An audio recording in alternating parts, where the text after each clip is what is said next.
नमस्कार, मी मनीषा. माझी पाककृतीमध्ये सर्वांचे मनापासून स्वागत आहे. चला, आज मी बनवते साधी सिंपल कोबीची भाजी.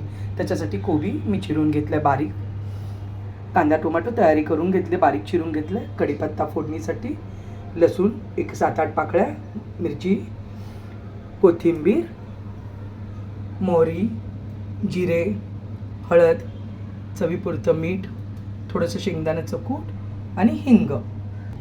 चला आता भाजीला आपण सुरुवात करूया. तेल मी गरम करायला ठेवलं आहे. तेल तापलेलं आहे. मी त्याच्यात टाकले मोहरी. मोहरी आपली छान तडतडली की आपल्याला थोडे टाकायचे त्याच्यामध्ये जिरे, मग टाकायचा आहे कढीपत्ता. थोडेसे तुकडे करून टाका. त्यानंतर आपल्याला टाकायचे मिरचीचे तुकडे. लसूण होता ना तो ठेचून घाला जरासा, म्हणजे चव अजून छान उतरते. त्याच्यामध्येच टाकते थोडी कोथिंबीर, चव छान उतरते याच्यामुळे. आता लसूण कांदा आपला ही लसूण आणि मिरची आहे ती चांगली थोडीशी आता ही फ्राय झाली की त्याच्यामध्ये आता आपण टाकूया कांदा.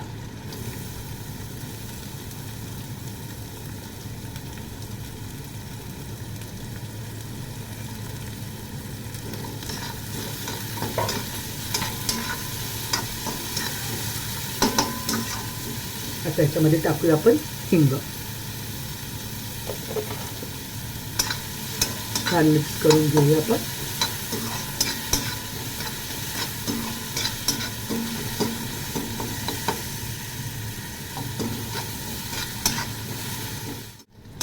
आता कांदा आपला इथे छान भाजून झाला. आता त्याच्यामध्ये टाकते टोमॅटो. छान मिक्स करून घ्यायचं आपल्याला. चण्याची डाळ मी नाही घालणार आहे.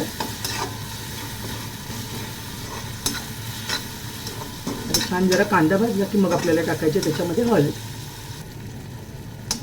आता टोमॅटो पण चांगला आपला व्यवस्थित त्याच्यामध्ये मिक्स झाला.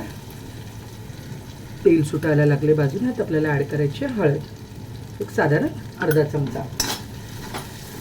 अर्धा चमचा म्हणजे थोडंफार कमी जास्त झालं तरी चालतं. कोबीची क्वांटिटी तुमची किती आहे तेवढी बघून टाका त्या अंदाजाने. आणि आता हळद मिक्स झाली. आता आपल्याला ॲड करायचं आहे कोबी. कोबी छान बारीक चिरून घेतला मी, पाण्यात घालून ठेवलेला.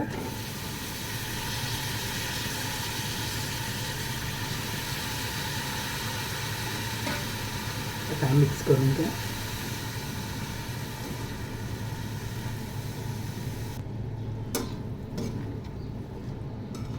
छान मिक्स करून घेते. वाफेवरतीच करायचं आपल्याला, त्यात पाणी वगैरे काहीही टाकायचं नाही आहे. कारण आपण धुवून टाकतो त्यावेळेस त्याच्यामध्ये थोडंफार पाणी ते टाकताना थोडं हे होतंच. आता छान मिक्स करून घ्यायचं आहे आपल्याला. आता हे छान मिक्स झालं आहे. आता याच्यामध्ये मी टाकते शेंगदाण्याचं कूट.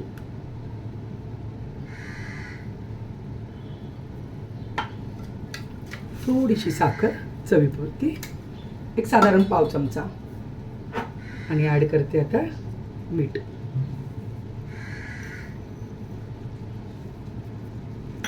सगळं मिक्स करून घ्या.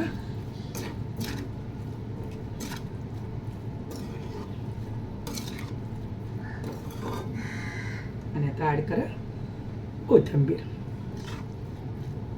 आणि एक साधारण 4-5 मिनटं वाफ काढायला ठेवा. 4-5 मिनिटामध्ये कोबी होऊन जातो वाफेवरती लगेच.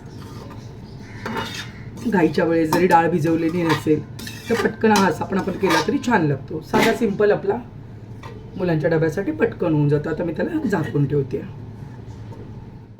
तुम्ही बघू शकता गॅस मी जस्ट बंद केलं. एक साधारण 4-5 मिनटं झाले. छान वाफ आले. उघडलं एवढा छान सुगंध येतोय ना भाजीचा, खूप छान. साधी सिंपल बघा तुम्ही किती छान रसरशीत दिसते. आता ही भाजी आपली मस्त रेडी झाली. मस्त गरम गरम खाऊन घ्या. आता त्याच्यावर थोडीशी टाकते कोथिंबीर. तर आपली भाजी रेडी आहे. भाजीची रेसिपी जर आवडली असेल तर लाईक आणि सबस्क्राईब करायला विसरू नका. व्हिडिओ शेवटपर्यंत बघितल्याबद्दल मनापासून धन्यवाद. थँक्यू.